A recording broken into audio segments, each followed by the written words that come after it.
My professional experience was nothing like I was expecting. I didn't see the standards over the 10 days with just one teacher whilst at school, but I asked a lot of thorough questions to the 8 teachers I visited, taking lots of notes, trying to understand the real-life applications of teaching in school while following the standards and policies recently brought out.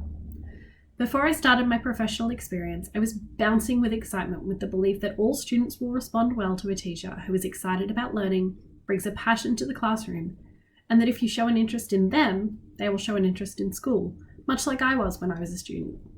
What I found, however, was that some students are not school orientated. They attend school because they have to, but would rather spend their time at home. There were also some students who even had parents with the belief that there were other things more important than school, resulting in their education being affected. I also believed that the teachers I would be learning from would have the same passion and excitement for teaching as I currently do. This was also not the case, and I had to quickly learn that there are some teachers who are not your people, as my supervising teacher put it, and you need to find different ways to work with them. Since completing the professional experience and reflecting on the kind of teacher I want to be, I have realized that my supervising teacher was right. Much like in every workplace, there are people whom you will get along with and find work quite similarly to you, and there are people who are different, and you will politely greet them but not often socialize with them. This does not mean that you don't work with them when one of you needs help, but ensure you're executing the aims of the Department of Education's leadership strategy, which aims for professional development and sharing of professional experiences. This aligns with Standards 6 and 7, which are about professional development and professional engagement with others. The leadership strategy wants to create a strong leadership culture, helping to empower their employees to lead in their classroom and create lifelong learners, responsible for inclusive practices, while promoting a positive workplace environment. This policy aligns with my teacher identity, as I want to help students from all backgrounds find a passion for education through my inclusive, caring pedagogy.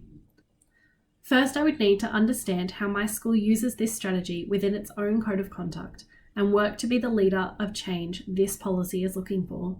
More specifically, during my studies, I want to learn how to encourage leadership and help change mindsets, not just create compliance.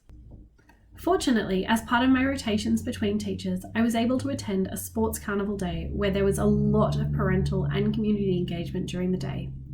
There were many administrative jobs to be completed prior, and there was a lot of community involvement to get the 5 different schools, both public and private, to be ready to compete against each other in a round-robin style carnival over 2 days. This aligned with the aims of the Department of Education's Parental and Community Engagement, or PACE, framework. Having the students involved in days like this, with parents acting as coaches and students able to interact with their peers from other schools, was obviously building a solid foundation for community. I could tell this as the students in years 5 and 6 were being very friendly with the other schools, having competed against them in the previous years. This is the kind of inclusive feeling I would like to take with me to all my future professional experiences. Although the preparation for an activity like this takes months, it was clearly all worth it for the students. The PACE framework aligns with Standards 3.7, 7.3, and 7.4. All these standards are about involving the families and the broader community for the best education possible for the students. The final policy to discuss is the most important policy in my opinion. The inclusive education policy is going to help students become more accepting of each other's differences and more understanding when someone responds to situations differently. Much like my educational philosophy of care and inclusion, the inclusive education policy is about students having the right to an education with their peers. Standards 1.6, 4.3, and 4.1 all align with this, and as my teacher identity develops, this is what I want to align myself with too.